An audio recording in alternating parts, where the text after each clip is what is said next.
Hello friends, welcome to study कर। मैं हूं आपका दोस्त प्रभाकर। आज के इस इंपॉर्टेंट लेक्चर में हम सभी डिस्कस करने वाले हैं 6 अगस्त 2024 के मोस्ट इंपॉर्टेंट करंट अफेयर्स के क्वेश्चन। तो आप इस पूरे लेक्चर को बहुत ही ध्यान से लास्ट तक जोड़ देखिएगा। पहला और इंपॉर्टेंट क्वेश्चन आपसे पूछा जा रहा है, पेरिस ओलंपिक 2024 में क्लोजिंग सेरेमनी के लिए किसे ध्वजवाहक बनाया गया है? आंसर हो जाएगा मनु भाकर को। तो मनु भाकर क्लोजिंग सेरेमनी में भारत की ध्वजवाहक होंगी। तो देखिए, पेरिस ओलंपिक जब शुरू हुआ था तो उसको ओपनिंग सेरेमनी बोला जाता है। अब पेरिस ओलंपिक खत्म होगा 11 अगस्त को, तो वो क्लोजिंग सेरेमनी होगी। तो क्लोजिंग सेरेमनी के लिए ध्वजवाहक किसे बनाया गया है? मनु भाकर को बनाया गया है। अगर हम मनु भाकर की बात करें तो उन्होंने पेरिस ओलंपिक 2024 के अंदर 2 ब्रॉन्ज मेडल जीते हैं। तो सबसे पहले उन्होंने इंडिविजुअल 10 मीटर एयर पिस्टल स्पर्धा में ब्रॉन्ज मेडल जीता। फिर इसके बाद मिक्स इवेंट में उन्होंने सरबजोत सिंह के साथ मिलकर के ब्रॉन्ज मेडल जीता। इस प्रकार से उन्होंने पेरिस ओलंपिक 2024 के अंदर 2 मेडल जीते हैं। इस प्रकार से वो एक ही ओलंपिक में 2 मेडल जीतने वाली पहली भारतीय बन गई हैं। दोस्तों, मनु भाकर पेरिस ओलंपिक में तीसरा मेडल लेने से भी चूक गई। तो 25 मीटर पिस्टल इवेंट में वो चौथे स्थान पर रहीं। अगर तीसरा या दूसरा होता तो वो एक और मेडल ले लेती। पेरिस ओलंपिक 2024 के अंदर भारत ने कितने एथलीटों को भेजा है? 117 एथलीटों को भेजा है। इस बात को आप जरूर याद रखिएगा।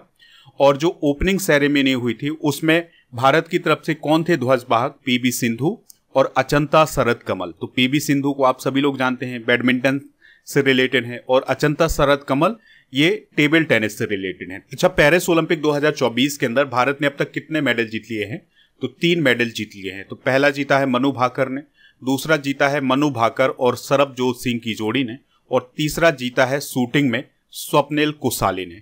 तो स्वप्निल कुसाली ने पुरुषों की 50 मीटर राइफल 3 पोजीशन स्पर्धा में ब्रॉन्ज मेडल हासिल किया है। यानी कि पेरिस ओलंपिक में अब तक भारत को 3 ब्रॉन्ज मेडल प्राप्त हुए हैं। आप इस पूरे लेक्चर को बहुत ही ध्यान से लास्ट तक देखिएगा। लास्ट में पूछा जाएगा आपसे एक क्वेश्चन, जिसका आंसर आपको कमेंट बॉक्स में बताना है। अगर आप चैनल पर पहली बार आए हैं तो सब्सक्राइब कर लें, बेल आइकन भी दबा लें, जिससे आपको समय पर सबसे पहले नोटिफिकेशन मिल सकेगा। आप स्टडी करके ऐप को डाउनलोड कर लीजिएगा। इसका लिंक आपको डिस्क्रिप्शन बॉक्स में मिल जाएगा। ऐप पर आपको paid course, e book, test series, PDF, daily quiz ये सभी मिल जाएगा। और सबसे इंपॉर्टेंट है टेस्ट पास। तो टेस्ट पास में भारत में जितने भी कॉम्पिटिटिव एग्जाम आयोजित किए जाते हैं उनके लिए टेस्ट मिल जाएंगे, और इस टेस्ट की वैलिडिटी होगी 1 वर्ष की। तो अगर आप टेस्ट देना चाहते हैं तो सबसे पहले ऐप डाउनलोड करें और फिर इसके बाद टेस्ट पास वाले ऑप्शन पर जाएं तो आपको ये टेस्ट मिल जाएगा। अगला क्वेश्चन है, 5 से 10 अगस्त 2024 तक राष्ट्रपति द्रौपदी मुर्मू जी किस देश की यात्रा पर हैं? आंसर हो जाएगा इसका न्यूजीलैंड, फिजी और तिमोर लेत्से। तो इस क्वेश्चन का जो राइट आंसर हो जाएगा वो हो जाएगा ऑप्शन नंबर डी। यानी कि 5 से 10 अगस्त 2024 तक राष्ट्रपति द्रौपदी मुर्मू जी फिजी, न्यूजीलैंड और तिमोर लेत्से की राजकीय यात्रा पर हैं।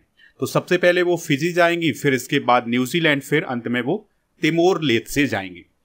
अच्छा, ऐसा पहली बार हो रहा है जब भारत का कोई राष्ट्रपति फिजी और तिमोर लेत्से जा रहा है। ये फिजी और तिमोर लेत्से 2 अलग अलग देश हैं, इस बात को आप याद रखिएगा। इस यात्रा की सबसे खास बात यह होगी कि राष्ट्रपति द्रौपदी मुर्मू जी फिजी की संसद को संबोधित करेंगी। राष्ट्रपति द्रौपदी मुर्मू 8 और 9 अगस्त 2024 को न्यूजीलैंड का दौरा करेंगी, और वो वेलिंगटन, जो कि न्यूजीलैंड की कैपिटल है, वहां पर एक अंतर्राष्ट्रीय शिक्षा सम्मेलन को भी संबोधित करेंगी। और अभी भारत सरकार ने कुछ समय पहले घोषणा की थी कि वह जल्द ही तिमोर लेत्से में एक दूतावास खोलने वाला है। अब हम इन तीनों देशों की बेसिक जानकारी डिस्कस करेंगे। जैसे फिजी की बात करें तो कैपिटल इसकी सुबा है, राष्ट्रपति हैं रातू बिलियामे कटोनिब्रे, और प्राइम मिनिस्टर है सितिवनी राबुका, और करेंसी क्या है यहाँ की? Fiji dollar. अच्छा, फिजी की जो पॉपुलेशन है उसमें सबसे अधिक भाग किसका है? भारतीय मूल के लोगों का। यहाँ पर भारतीय मूल के लोग बहुत अधिक मात्रा में रहते हैं। अच्छा, भारत के लोग फिजी तक कैसे पहुंचे? तो जब भारत में अंग्रेजों का शासन था तो अंग्रेजों के द्वारा भारत के कुछ लोगों को गिरमिटिया मजदूर बनाकर गन्ने के खेतों में काम करने के लिए फिजी ले जाया गया था। ठीक है, जब से वो लोग वहीं पर रहते हैं, तो इसलिए वहां पर भारतीय मूल के लोगों की संख्या काफी अधिक है। अच्छा, इसी प्रकार से न्यूजीलैंड की बात करें तो न्यूजीलैंड की लोकेशन सबसे पहले आप देख लीजिएगा। यह है ऑस्ट्रेलिया और यहाँ पर स्थित है न्यूजीलैंड। न्यूजीलैंड की कैपिटल क्या है? वेलिंगटन, और करेंसी क्या है? न्यूजीलैंड डॉलर, और प्राइम मिनिस्टर हैं क्रिस्टोफर लक्सन। तिमोर लेत्से की बात करें तो देखिए यहाँ पर ऑस्ट्रेलिया है और यहाँ पर एक छोटा सा देश है तिमोर लेत्से। राजधानी है इसकी दिल्ली, दिल्ली नहीं दिल्ली, और प्राइम मिनिस्टर है जानाना गुस्माओ। अगला क्वेश्चन दिवस से रिलेटेड है। तो क्वेश्चन पूछा जा रहा है आपसे, हिरोशिमा दिवस कब मनाया जाता है? तो हर साल 6 अगस्त को हिरोशिमा दिवस मनाया जाता है। तो जापान में एक जगह है हिरोशिमा, तो उसके नाम पर यह दिवस मनाया जाता है। इसके पीछे की कहानी हम समझेंगे, लेकिन उससे पहले ऑप्शन डिस्कस कर लेते हैं। अच्छा, 2 अगस्त की अगर हम बात करें तो 2 अगस्त को मनाया जाता है दादरा एवं नगर हवेली मुक्ति दिवस।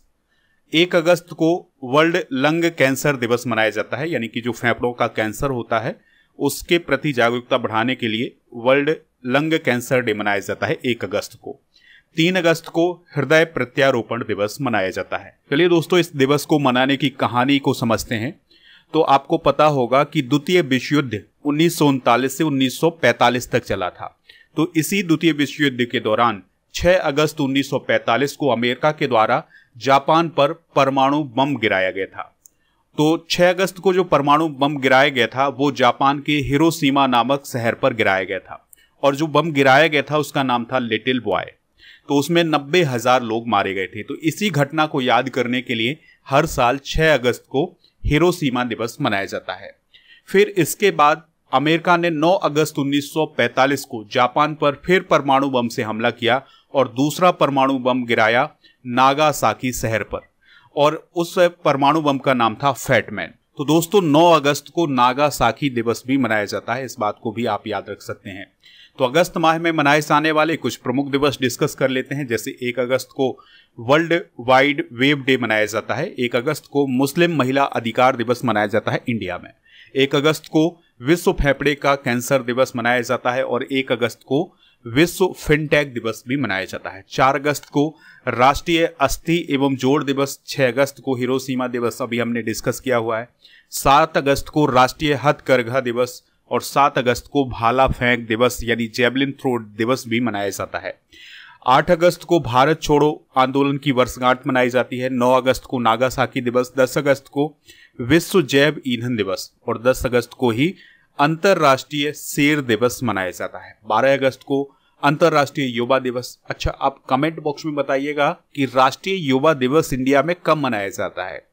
12 अगस्त को विश्व हाथी दिवस भी मनाया जाता है। अच्छा, अभी हमने विश्व बाघ दिवस भी मनाया है, तो इसको भी आप बताइएगा कि विश्व बाघ दिवस कब मनाया जाता है। 13 अगस्त की बात करें तो 13 अगस्त को विश्व अंगदान दिवस मनाया जाता है और 14 अगस्त को विभाजन विभीषिका स्मृति दिवस और 15 अगस्त को स्वतंत्रता दिवस मनाया जाता है। अगला क्वेश्चन है, चंडीगढ़ में ई साक्ष्य, न्याय सेतु, न्याय श्रुति और ई समन ऐप किस मंत्रालय ने लॉन्च किया है? आंसर हो जाएगा केंद्रीय गृह मंत्रालय ने।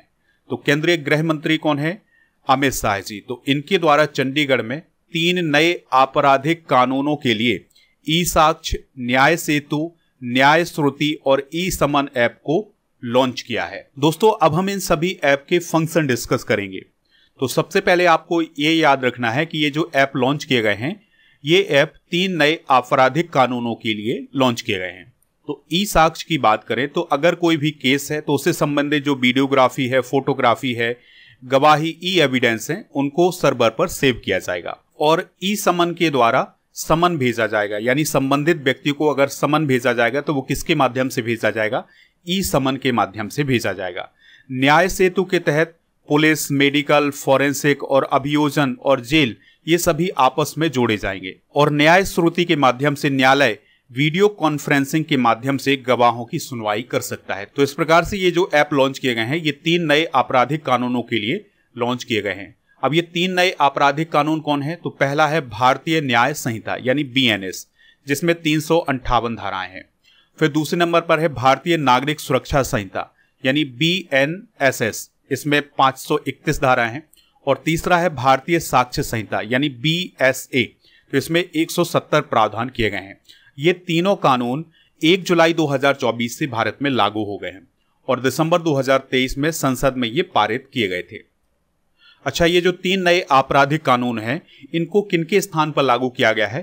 तो जैसे भारतीय न्याय संहिता को भारतीय दंड संहिता यानी IPC के स्थान पर लागू किया गया है और भारतीय नागरिक सुरक्षा संहिता को आपराधिक प्रक्रिया संहिता यानी CRPC के स्थान पर लागू किया गया है और भारतीय साक्ष्य अधिनियम को भारतीय साक्ष्य अधिनियम 1872 के स्थान पर लागू किया गया है। एक बात और याद रखना है कि ये जो भारतीय न्याय संहिता है इसमें आतंकवाद को पहली बार परिभाषित किया गया है। नेक्स्ट क्वेश्चन है, भारत में हरित राष्ट्रीय राजमार्ग परियोजना के लिए किस बैंक ने सहयोग प्रदान किया है? आंसर हो जाएगा विश्व बैंक। तो भारत में एक परियोजना चलाई जा रही है जिसका नाम है ग्रीन नेशनल हाईवे प्रोजेक्ट। तो इस प्रोजेक्ट के लिए अभी हाल ही में विश्व बैंक के द्वारा $500 मिलियन की ऋण सहायता प्रदान की गई है भारत को। अब ये जो ग्रीन नेशनल हाईवे प्रोजेक्ट है इसमें क्या कार्य किया जाएगा? तो इसमें ऐसे नेशनल हाईवे का निर्माण किया जाएगा जिसके चारों तरफ वृक्ष होंगे, झाड़ियां होंगी, जिससे वायु प्रदूषण और धूल के प्रभाव को कम किया जा सकता है। तो ये जो ग्रीन नेशनल हाईवे बनाया जाएगा ये हिमाचल प्रदेश, राजस्थान, उत्तर प्रदेश और आंध्र प्रदेश में बनाया जाएगा और इसकी जो कुल लंबाई होगी वो कितनी होगी? 781 किलोमीटर। बात करते हैं विश्व बैंक की, तो इसकी स्थापना 1944 में की गई थी और इसका काम होता है पुनर्निर्माण के लिए देशों को सहायता प्रदान करना। यानी कि अगर कोई देश पुनर्निर्माण करना चाहता है तो उसके लिए ऋण सहायता विश्व बैंक से प्राप्त हो जाती है। विश्व बैंक के वर्तमान में अध्यक्ष कौन है? अजय बंगा। और इसका मुख्यालय कहाँ है? वाशिंगटन डीसी में।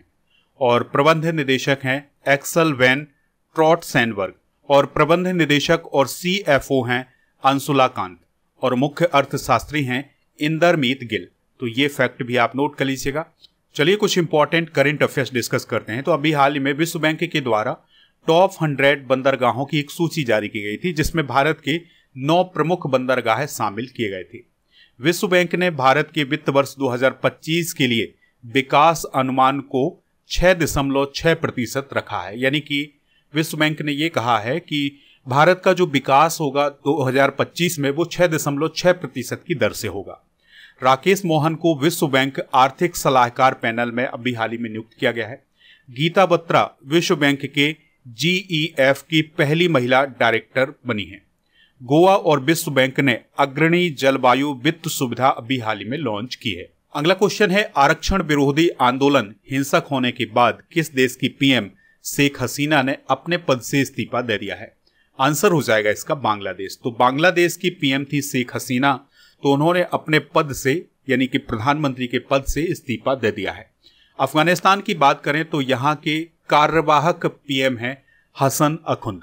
कजाकिस्तान के राष्ट्रपति हैं कासिम जोमार्ट टोकाएव और उज्बेकिस्तान के राष्ट्रपति हैं साबकत मिर्जियोएव। तो इनको भी आप याद रखिएगा। चलिए इस क्वेश्चन का डिस्कशन करते हैं। तो कल के करंट अफेयर्स में हमने पढ़ा था कि भारत के किस पड़ोसी देश में सरकार के खिलाफ असहयोग आंदोलन शुरू हुआ है? तो वो बांग्लादेश में शुरू हुआ था और 5 अगस्त 2024 को उसी असहयोग आंदोलन का परिणाम ये हुआ कि वहां की जो प्राइम मिनिस्टर थी शेख हसीना, उन्हें अपने पद से इस्तीफा देना पड़ा और इसके साथ ही उन्हें अपने देश यानी बांग्लादेश को छोड़ना भी पड़ गया। अब पता नहीं है कि वो कहां है। तो अब सेना ने वहां की सरकार को कंट्रोल में ले लिया है, यानी अब सेना रेगुलेट कर रही है वहां की सरकार को। तो सेना के द्वारा वहां पर अंतरिम सरकार बनाई जाएगी, इस बात की पुष्टि की गई है वहां के सेना प्रमुख के द्वारा। दोस्तों अब हम समझते हैं कि बांग्लादेश में हिंसा की टाइमलाइन क्या है, यानी कि कब क्या क्या हुआ है। तो बांग्लादेश में हिंसा का अभी जो एकमात्र कारण दिख रहा है वो है रिजर्वेशन।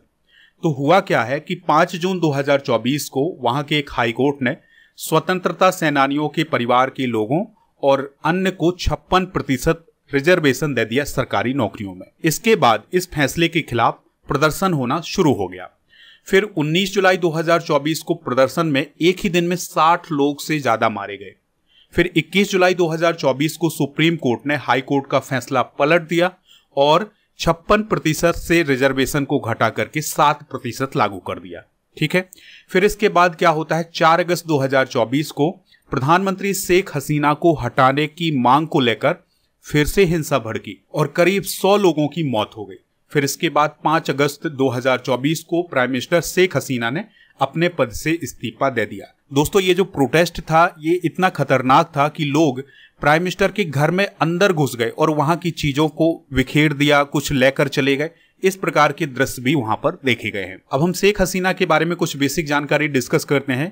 तो बांग्लादेश के पिता या बांग्लादेश के जनक कहे जाते हैं मुजीबुर रहमान। उनकी बेटी है कौन? शेख हसीना। तो यह 23 जून 1996 को पहली बार प्रधानमंत्री बनी थी।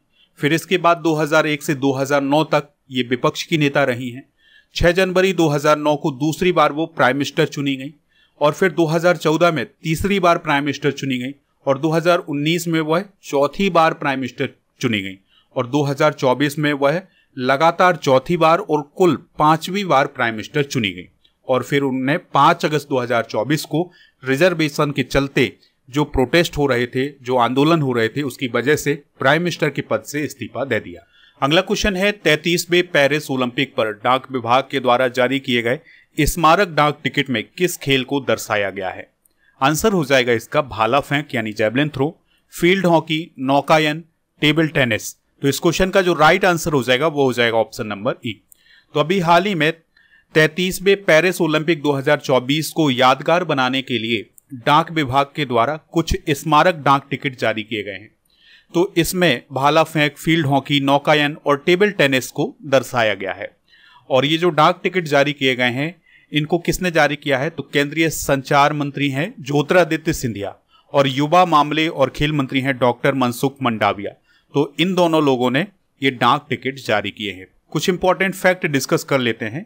तो ओलंपिक में जैवलिन थ्रो में भारत के नाम एक गोल्ड मेडल है और वो गोल्ड मेडल जीता था 2020 में टोक्यो ओलंपिक में नीरज चोपड़ा ने।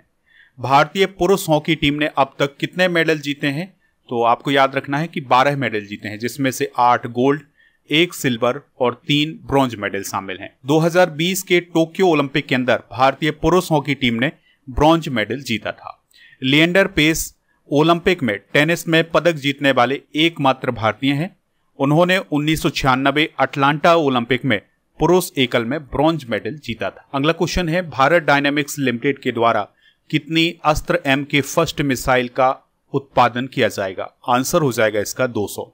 तो भारत डायनेमिक्स लिमिटेड के द्वारा भारतीय वायुसेना के लिए 200 अस्त्र एम के फर्स्ट मिसाइल बनाई जाएंगी और ये जो मिसाइल है ये तेजस लड़ाकू विमान में लगाई जा सकती है। इसके अलावा और भी विमानों में इसका इस्तेमाल किया जाता है। यह जो मिसाइल है यानी अस्त्र एम के फर्स्ट मिसाइल है, यह हवा से हवा में मार करने वाली मिसाइल है। इसकी जो मारक क्षमता है वो 80 से 110 किलोमीटर तक की है और इसकी अधिकतम स्पीड है 4.5 मैक। और यह मिसाइल लड़ाकू विमान, हेलीकॉप्टर, क्रूज मिसाइल, ड्रोन आदि को अपना लक्ष्य बना सकती है, यानी इन्हें नष्ट कर सकती है। रक्षा से संबंधित कुछ इंपॉर्टेंट करंट अफेयर्स डिस्कस कर लेते हैं। तो रूस ने भारत में मैंगो मिसाइल की मैन्युफैक्चरिंग के लिए काम शुरू कर दिया है, यानी रूस के द्वारा भारत में मैंगो मिसाइल बनाई जाएगी। ITCM क्रूज मिसाइल का सफल परीक्षण अभी हाल ही में DRDO ने किया है। अग्नि 5 मिसाइल का सफल परीक्षण DRDO ने किया है। स्वदेशी लेजर हथियार दुर्गा 2 का परीक्षण DRDO के द्वारा किया गया है। Very short range air defence system किसने लॉन्च किया है? DRDO ने। अगला क्वेश्चन है नई दिल्ली में शीर्ष स्तरीय त्रिसेवा वित्तीय सम्मेलन की अध्यक्षता किसके द्वारा की गई है? अनिल चौहान जी के द्वारा। तो भारत के वर्तमान में चीफ ऑफ डिफेंस स्टाफ हैं अनिल चौहान जी, तो उनके द्वारा शीर्ष स्तरीय त्रिसेवा वित्तीय सम्मेलन की अध्यक्षता नई दिल्ली में की गई है। इस सम्मेलन में रक्षा मंत्रालय, रक्षा लेखा महानियंत्रक और अन्य वरिष्ठ अधिकारी शामिल हुए थे। इसका उद्देश्य था सशस्त्र बलों के वित्तीय मामलों में सामंजस्य और तालमेल को बढ़ाना। प्रमुख सम्मेलन डिस्कस कर लेते हैं। तो मोबाइल वर्ल्ड कांग्रेस 2024 का आयोजन बार्सिलोना, स्पेन में किया गया है। 26वां विश्व ऊर्जा कांग्रेस सम्मेलन 2024 अबू धाबी में हुआ है। 16वां विश्व भविष्य ऊर्जा शिखर सम्मेलन 2024 रॉटरडैम, नीदरलैंड में हुआ है और विश्व हाइड्रोजन शिखर सम्मेलन और प्रदर्शनी 2024 का आयोजन रॉटरडैम, नीदरलैंड में हुआ है। 112वां अंतर्राष्ट्रीय श्रम सम्मेलन 2024 जेनेवा, स्विट्जरलैंड में। वॉन जलवायु सम्मेलन 2024 वॉन, जर्मनी में हुआ है। 50वां G7 शिखर सम्मेलन अपुलिया, इटली में हुआ है। यूक्रेन शांति शिखर सम्मेलन बुर्गेन स्टॉक, स्विट्जरलैंड में हुआ है और ग्लोबल इंडिया AI शिखर सम्मेलन 2024 नई दिल्ली में हुआ है। अगला क्वेश्चन है आदि चुनचनगिरी किस राज्य में स्थित है जहां पर एक नया मोर अभ्यारण्य स्थापित किया जाएगा? आंसर हो जाएगा कर्नाटक। तो अभी हाल ही में केंद्रीय पर्यावरण मंत्री भूपेंद्र यादव जी ने यह कहा है कि कर्नाटक के आदि चुनचनगिरी और केरल राज्य के चुलन्नुआर में नए मोर अभ्यारण्य स्थापित किए जाएंगे, यानी यहां पर पीकॉक का संरक्षण किया जाएगा। पीकॉक के बारे में आपको याद रखना है, यानी कि जो भारतीय मोर है उसके बारे में आपको याद रखना है कि IUCN की रेड लिस्ट में शामिल है कौन? भारतीय मोर। अच्छा, भरतपुर पक्षी अभ्यारण्य जो कि राजस्थान में है, यह भारत का सबसे बड़ा पक्षी अभ्यारण्य है, इस बात को आप याद रखिएगा। और भारत सरकार ने 26 जनवरी 1963 को मोर को राष्ट्रीय पक्षी घोषित किया था। तो ये फैक्ट भी आप नोट कर सकते हैं। चलिए अब डिस्कस करते हैं कल के करंट अफेयर्स के क्वेश्चन। तो इसरो ने अंतर्राष्ट्रीय अंतरिक्ष स्टेशन के आगामी मिशन के लिए गगन यात्री के रूप में किसे चुना है? शुभांशु शुक्ला और प्रशांत बालकृष्णन नायर को। मुख्यमंत्री मैया सम्मान योजना किस राज्य में शुरू की गई है? झारखंड में। यामिनी कृष्णमूर्ति का निधन हो गया है, वह किस नृत्य की कलाकार थी? भरतनाट्यम।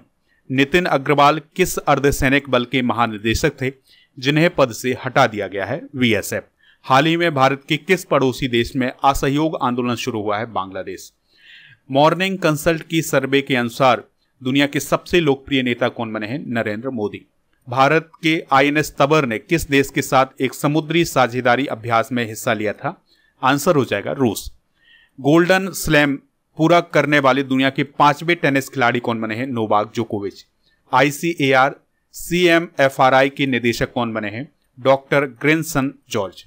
डेमोक्रेटिक राष्ट्रपति पद के लिए नामांकन जीतने वाली पहली अश्वेत और दक्षिण एशियाई महिला कौन बनी है? कमला हैरिस। दोस्तों, आज के जनरल नॉलेज के पिटारे में हम प्रमुख मंदिर और उनके निर्माणकर्ता डिस्कस करेंगे।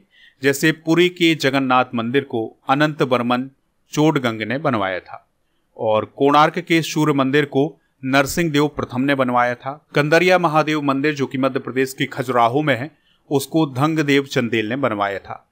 एलोरा के कैलाश मंदिर को कृष्ण प्रथम ने, एलिफेंटा के गुहा मंदिर को राष्ट्रकूटों ने, और मामल्लापुरम के तट मंदिर को नरसिम्ह वर्मन द्वितीय ने, और कांची के कैलाश मंदिर को नरसिम्ह वर्मन द्वितीय ने। बृहदेश्वर मंदिर जो कि तंजौर में है, इसको राजराज प्रथम ने, और कांची के मुक्तेश्वर मंदिर को नंदी वर्मन द्वितीय ने बनवाया था। और कांचीपुरम के वैकुंठ पेरुमाल मंदिर को नंदी वर्मन द्वितीय ने बनवाया था। और महाबलीपुरम के एकात्मक रथ को नरसिंह वर्मन प्रथम ने बनवाया था। तो ये फैक्ट भी आप नोट कर लीजिएगा। दोस्तों, कल के करंट अफेयर्स में आपसे पूछा गया था कि कथकली का संबंध किस राज्य से है? तो इसका संबंध केरल राज्य से है। तो लगभग सभी लोगों ने इसका आंसर केरल बताया हुआ है। आज का क्वेश्चन है, भरतपुर पक्षी अभ्यारण्य किस राज्य में है? जो भी इसका राइट आंसर हो कमेंट बॉक्स में जरूर बताइएगा, हमें इंतजार रहेगा आपके आंसर का। आप हमारे टेलीग्राम चैनल को ज्वाइन कर लीजिएगा, जहां पर आपको इस लेक्चर का PDF मिल जाएगा। तो टेलीग्राम को ज्वाइन करने के लिए आपको टेलीग्राम पर जाना है और स्टडी कर ऑफिशियल सर्च करना है। तो वहां पर आपको हमारा चैनल मिल जाएगा, इससे ऐड हो जाना है तो आपको PDF वगैरह मिल जाएगा। ऐप को जब हमारे डाउनलोड करेंगे तो वहां पर आपको ई-बुक वाले ऑप्शन पर जाना है। वहां पर आपको monthly current affairs, yearly current affairs, GK की, उत्तर प्रदेश की GK की, इन सभी की ई-बुक आपको मिल जाएगी। इसके अलावा ऐप पर डेली करंट अफेयर्स का टेस्ट आयोजित किया जाता है डेली, तो इससे भी आप जुड़ सकते हैं। जुलाई 2024 के करंट अफेयर्स की ई-बुक को लॉन्च कर दिया गया है, तो इसको आप प्राप्त कर लीजिएगा ऐप से। इसके अलावा यहाँ पर आपको ईयरली करंट अफेयर्स की ई-बुक भी हिंदी और इंग्लिश दोनों मीडियम में मिल जाएगी। आप हमारे व्हाट्सएप चैनल को भी ज्वाइन कर सकते हैं और इंस्टाग्राम पेज को भी फॉलो कर सकते हैं। इनका लिंक डिस्क्रिप्शन बॉक्स में दिया गया है।